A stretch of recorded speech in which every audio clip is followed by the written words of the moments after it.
Okay, ito naman po tayo at gaya na nabasa nyo, hanggang ngayon nag-aantay pa rin po tayo ng pagdamay ni Romualdez.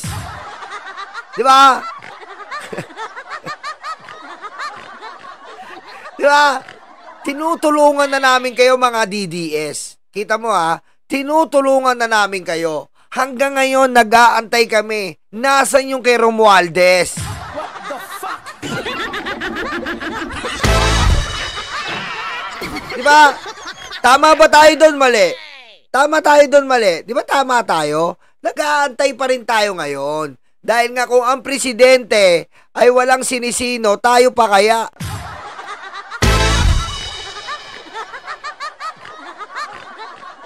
Diba? Anong petsa na? Mag-iisang buwan na. July, August, September. Magtatatlong buwan na pala. Wala pa rin ang lumalabas kay Romualdez. Ano? Ang tagal.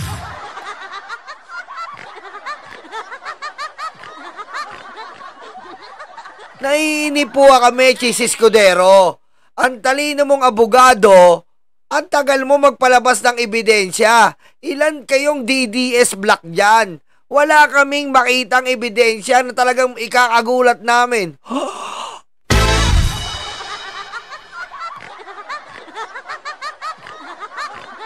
Diba? Para matalakay na natin dito. Para matalakay natin at para mapakasuhan na natin yan si Martin Romualdez.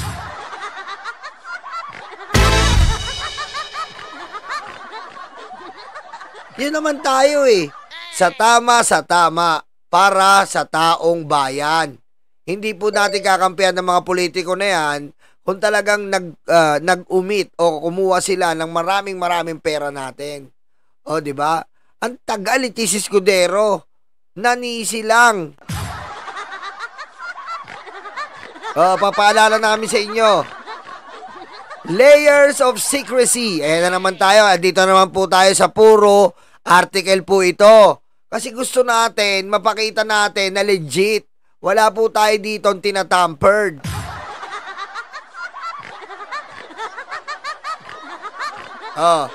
Layers of secrecy. Senate 142 billion BICAM insertion raise more question than answer. Dito po nag-ugat lahat. Na akala nila hawak nila yung mayorya with the Senate President Chis Escudero. Akala nila ganun na. Hindi nila alam na may sisingaw at sisingaw at sisingaw. Diba? Dito po nagsimula yun. Dito po nagsimula. Noong akala na itong mga mayorya, itong 142 billion insertion nila, naka-itemize yan at ang nangunguna dyan ay Bulacan, Sorsogon, Davao. Naka-itemize sa kanila yan. Yan po ay insertion na bad.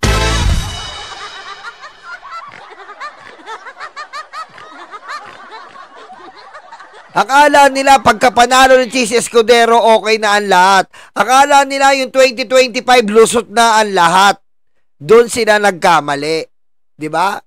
Binanatan sila ng Pangulong Bongbong Marcos. 'Di ba? Mamulaleng Kamandag, shout out. Binanatan sila ng Pangulong Bongbong Marcos.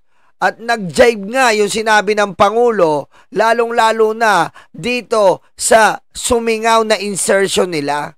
Na binabato nila ng binabato si Martin Romualdez at ng House of Representatives.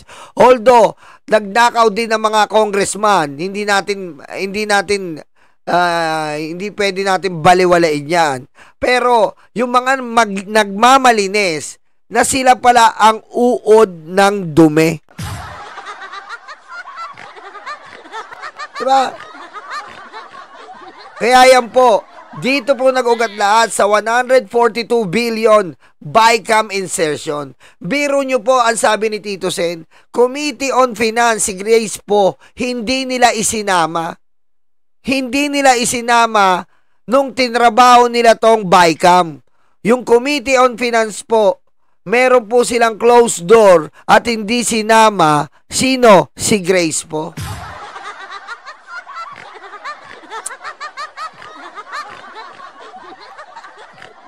Eto na po. Billions for flood control unanswered question behind Senate 142 billion BICAM insertion. Ito po yun.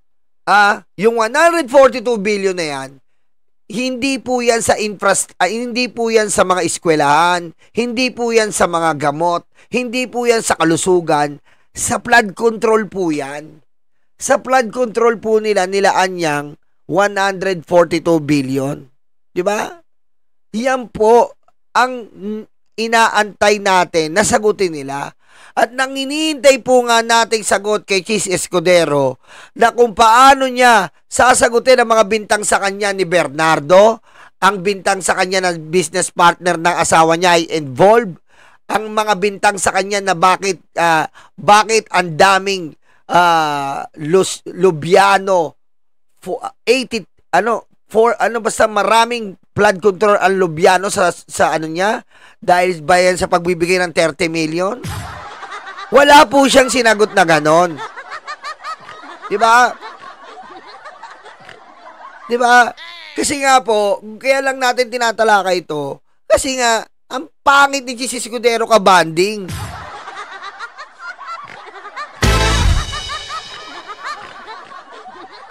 Diba? Ang gusto niya kasi, i-divert. Sisihin si Romualdez, tapos hindi maahalungkat yung ginawa niyang katarantaduhan. Pwede ba naman yon?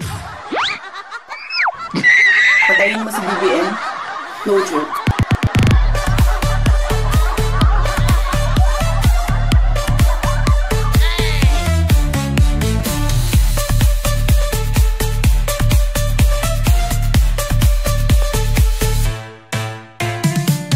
Ang ginawa po, kaya hindi na po natin yung sinasabi ni Chis, wala pong kwenta. Unang-una, tinalakay niya,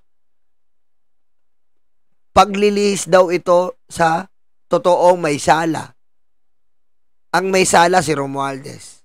Pangalawa, gustong-gusto daw yung impeachment, pag ginipit daw at hindi sumama sa impeachment, wala kang budget.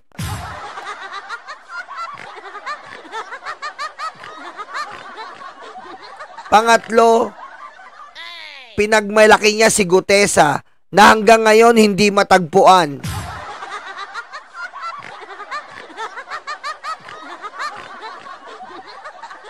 Ngayon po, ang DOJ pa po nakikiusap kay Gutesa na lumantad para po makasuhan si Romualdez. Si Gutesa po, nakikiusap pa yung DOJ.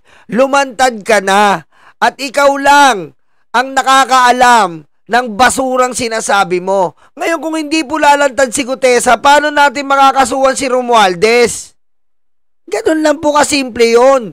Siya ang direktang nag-akusa sa kay Romualdez na tumanggap ng mali-maletang pera. Bakit hindi ka lumabas ngayon? Kasuhan mo na si Romualdez para masatisfy the DD Shit Propaganda Academy. What the fuck?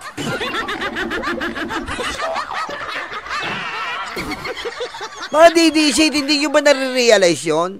Ayun ang ipanawagan nyo kaysa nagpe-fake news kayo. Ipanawagan nyo si Gutesa lumabas na at magpakita sa DOJ, pumirma ng complaint kay Romualdez. Dahil gagawin na rin siyang witness sabi ni Marcoleta.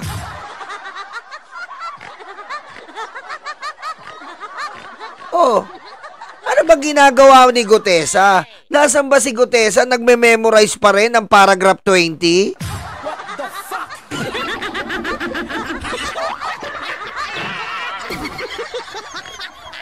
Happy birthday, Glenn Janjanito. Happy birthday. Yun po ang malaking question natin At pinagmayabang pa yan yung Chis Escudero at ang impactang may tililing na Sara Duterte. Pwede ba naman yung meron tayong testigo? Wala. O, nasan ka Mike Defensor? Nasan yung ingay mo? O, nasan ka Marcoleta? Nasan yung ingay nyo? Nung tinanong si Marcoleta, nasan si Gutesa? Hindi niya na masagot.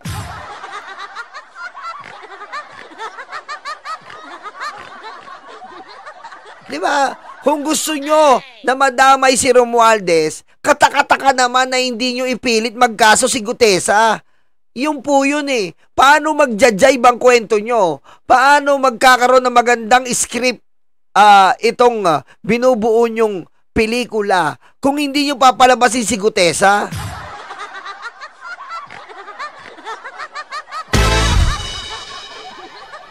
Basic lang eh. Dito tayo. Siksik sa ham and cheese. Escudero inserts 142 billion in budget to benefit allies. Diba?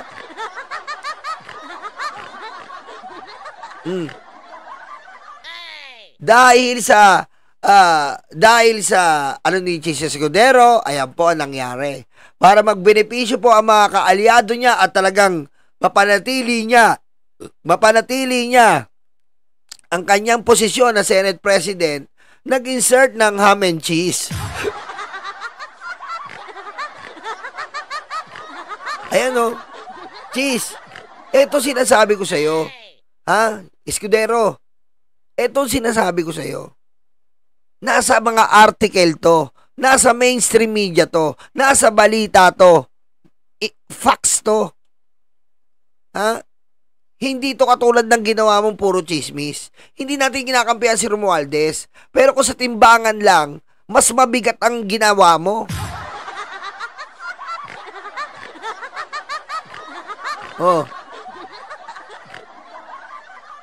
Iyan tayo eh. Ngayon, nasa ng follow-up nyo na papabagsakin nyo si Romualdez? Wala pa rin. Ano yan?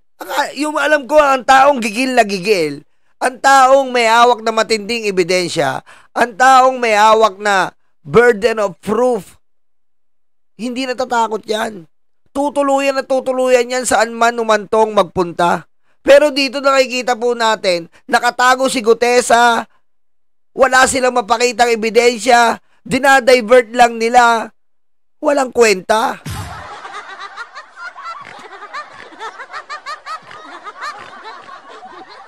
Diba? Hindi mo maloloko ang taong bayan ngayon. Kasi ang taong bayan, sobrang talino ngayon. Kaya nilang mag-imbestiga ng sarili nila. Kaya nilang malaman ang gusto nilang malaman. Diba? Dahil nga sa teknolohiya. Ma'am Criseline Vasquez, thank you po. Dito na tayo. Bakit kamera ang tinataasan ng kilay ni Cheese? Tsaka yung kilay ni Cheese sobrang taas. Ano ba yan? May maintenance ba yan?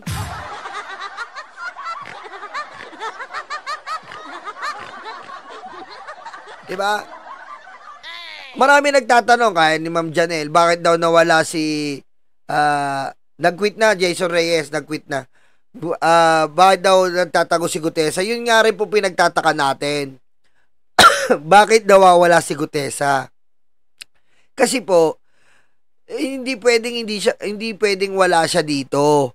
Siya ang nagbintang. 'Di ba? Kumbaga, meron tayong kumbaga sa isang case, hindi pa star witness siya.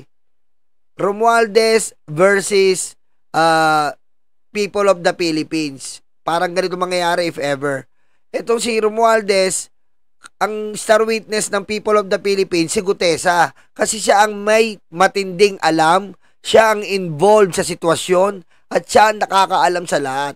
Pero ngayon baligtad po, natitira na lang si Martin Romualdez, yung representative ng people of the Philippines, na si Gutesa, na sinasabi ng DDS ang reliable, wala. Pwede mo naman yon.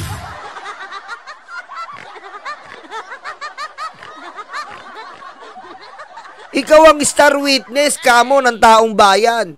Ikaw ang magpapabagsak kay Romualdez sa bilyong-bilyong ninakaw. Tapos wala ka? Yan po ang hindi natin maintindihan eh. Representative ka na ng taong bayan, Gutesa. Mag-subscribe kayo, Trixie Villa. Diba? Ito po imagine niyo. Siya po ang representative natin. Totoo yan. Kasi kalaban natin, if ever, si Martin Romualdez, sa pinagbibintangan nilang nagnakaw. So, kay Gutesa po tayo. Kasi po, si Gutesa po, siya po ang magpapatunay na si Martin Romualdez bilang opisyal na congressman ay nagnakaw. Pero bakit ganon? Hinahayaan mo tayong mga people of the Philippines. Tinataguan mo. Hindi mo ilabas ang totoo. Ano yan?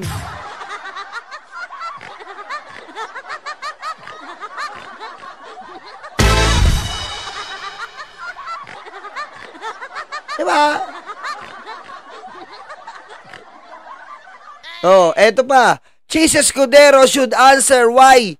Bakit ka bumisita sa Kongreso? 'Di ba? Ano sabi ni Chis diyan? Sinisiraan ako. Sinisiraan ka? Paano sinisiraan ka? 'Di ba? Alam naman nila 'yan eh. Alam ng mga congressman bumisita ka doon. Para kang siraulo eh.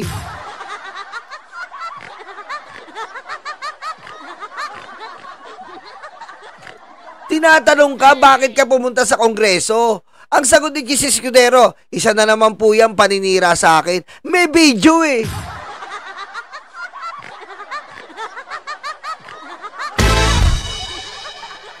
Paano ka sisiraan? Alam mo naman, lahat doon may CCTV. Diba? In your own will, pumunta ka doon. May pakay ka doon. Hindi paninira yun. Pumunta ka doon eh. Tapos sabihin mo paninira yun?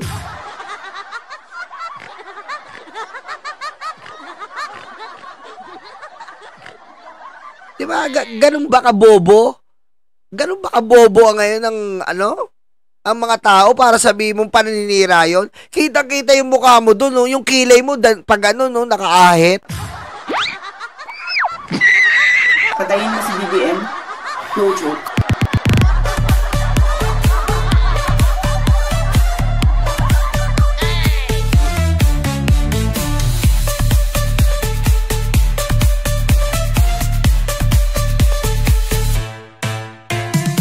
Diba? Ito po yung ito yun Diba? Alam niyo na naman to eh. Ayan po, Bulacan. Escudero insertion. Tandaan nyo almost 3 billion po ang napunta sa Bulacan. 3 billion for roads, 3 billion for buildings. Ayan po yung napunta sa Bulacan. Ayan po, second place dyan si Escudero. Ayan Sorsogon, 9 billion. Ang panglima dyan yung Davao. 7 billion. Ayan po ang hinahanap natin. Napilit tinatago ni Chis Escudero. Article na naman po yan. Anong sabi ni, ibalik ko lang kayo dito, anong sabi ni Secretary Puno? Di ba walang boses? Of 4 people. Former Speaker Martin Romualdez, Zaldico, Senate President Chis Escudero, and Grace Poe. Yeah. And you said Martin Romualdez rarely attended the small meeting. Never Grace attended. Poe was not allowed to attend. Kita mo? Ayan po Ayan po ang kagrupo ni Kiko Barsaga to, NUP. Rarely attended si Speaker. Si Grace Poe, hindi pa nila pina-attend. In a way, I'm rephrasing. So, I asked you if Chis Escudero and Zaldico were in effect the masterminds of the insertions in the 2025 budget. You said yes. Yes, definitely. Kita mo? Ika nga sa Bicol, anong ginawa sa budget? Iyot-iyot! Patayin mo si BBM. No joke.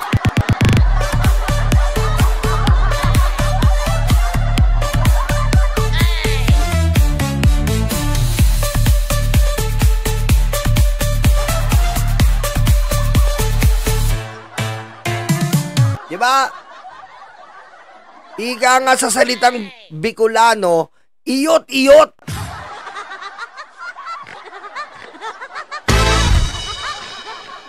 Diba? Iniyot nila yung budget ni Zaldico, parehas Bicolano.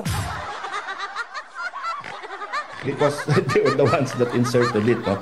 But then again, as I mentioned earlier, insertion itself is not a crime because it's an amendment to the budget bill which Congress is supposed to actually review. No, you can reduce it where you think it's Totoo yun. Wala namang problema sa insertion. Ang tagal na natin pinaliwanag yan.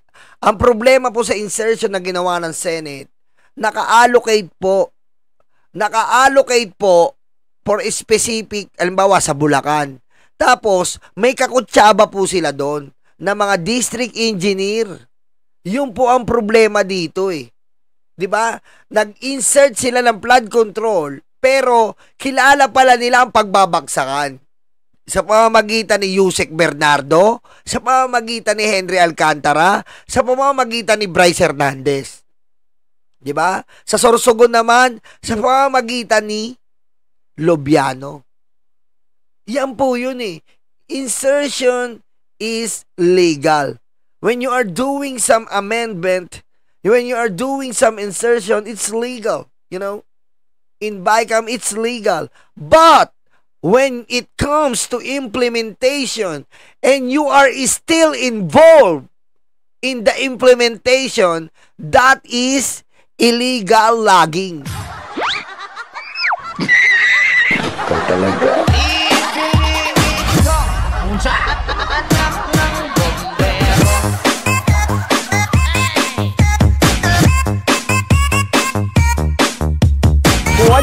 Guo 出席习近平。 Many, why are you laughing about illegal logging? It means illegal logging. When your input, then you are logged in. Illegal log in.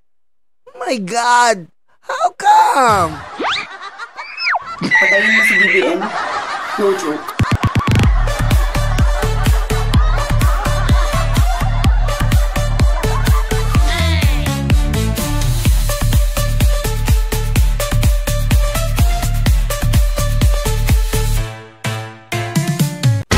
Yan na, may napulot na naman kayo ha. Illegal login. Oh, login. Ibig sabihin, nag-login sila.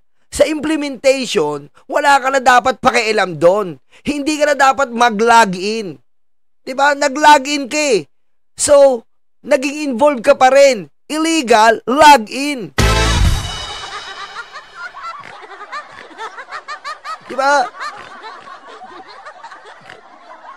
Kaya tama po si Puno, si Ko at si Escudero ang lumalabas na nagplano ng lahat na ito. They are the ones who really involved in this kind of mess. They are the ones who really planned this kind of inhumane. Di ba? Inhumane. Hindi na makatao to eh. Di ba? Anong tawag dito? Anong tawag dito?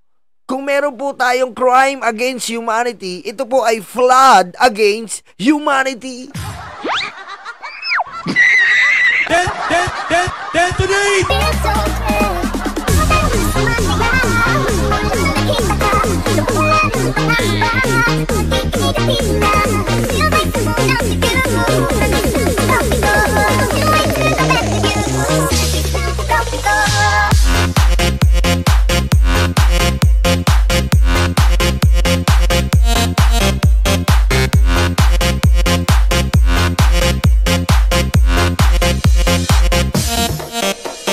Kaya ang tanong, nasan pa rin si Romualdez?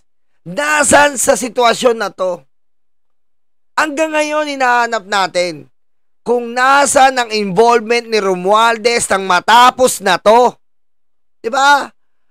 Yung panggigigil ng mga DDS kay Romualdez, bakit hindi nyo itodo ilabas nyo na ang lintik na ebidensya?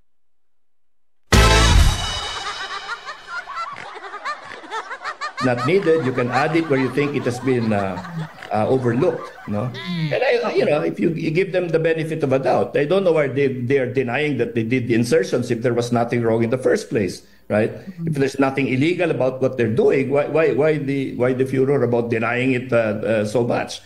But again, if you want to link, well, because they cut. I mean, I don't mean to interrupt you, but the 2025 budget was so scandalous. They cut 12 billion, right? Deputy Speaker, from the Department of Education. They cut PhilHealth. They cut from several agencies, and it moved to the DPWH. Biro mo yung PhilHealth, putek, galit, pinag-aano pa natin, ba't siniro nila yung PhilHealth? Inano pa natin. Yung pala, tinrabaho sa BICAM. Ano yun, no? Grabe yun, no? Grabe. I mean, the DPWH reached, I think, 1.1 trillion under that small committee, with the 2025 budget. That's right. Yeah. Again, they can rationalize that those insertions by saying, we're having, frequent typhoons, flooding is all over the country. So, on face value, you wouldn't really immediately cry foul when you see an increase in Kumbaga, ang dinay lang pala nila, paparating na naman po ang mga bagyo, paparating na naman ang mga baha. Siyempre, pag may bagyo, lunti ka ng baha, yun ang mga dinailan nila. Kaya hindi po naging suspicious. Pero akala natin direktang mapupunta sa proyekto, yung pala direkto sa pusang inang bulsa nila.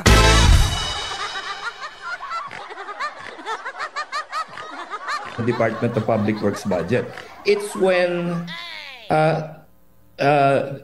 many of the projects were now seen to be either non-existent or substandard, and therefore the purpose for which they inserted those things, which is the floods, was actually not addressed, no? And that's where the whole thing began.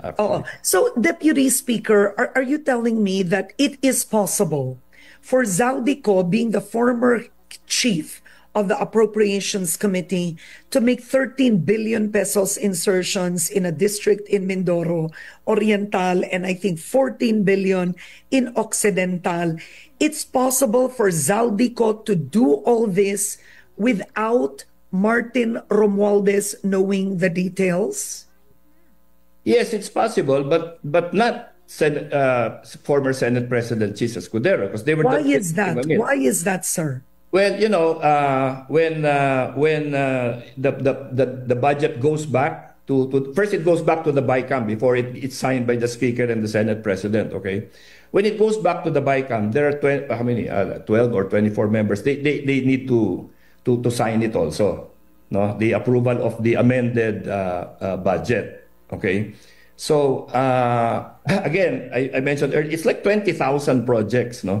So if you're reviewing this document, you're looking at the aggregate numbers. You're not going line by line, because if you go line by line, you're never going to find what you're wanting to find within the time frame that it allows. Yun nga po, tandaan nyo almost 6,000 pages po yun.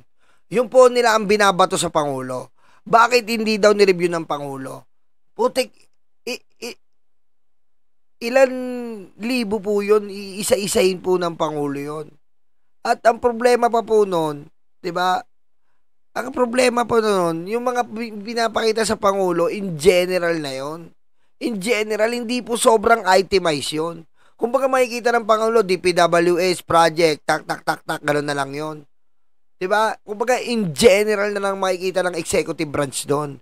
Pero yung mga itemized po, nandun yan, nakapaloob sa Legislative Department, sa upper and lower house. Sila po ang nag-itemize niyan. Tapos sinisisi nyo yung Pangulo. Bobo.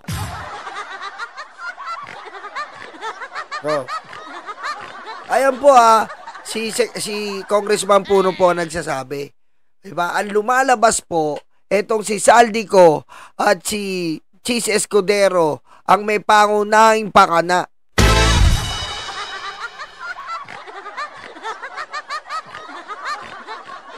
Diba? Ang may pangunahing pakana ng 2025 anomalous budget. Nasaan uli? Ang tanong, Chis Escudero. Ulitin ko sa'yo, nasaan si Martin Romualdez uli na ebidensya mo? Kay Gutesa? Nasaan si Gutesa?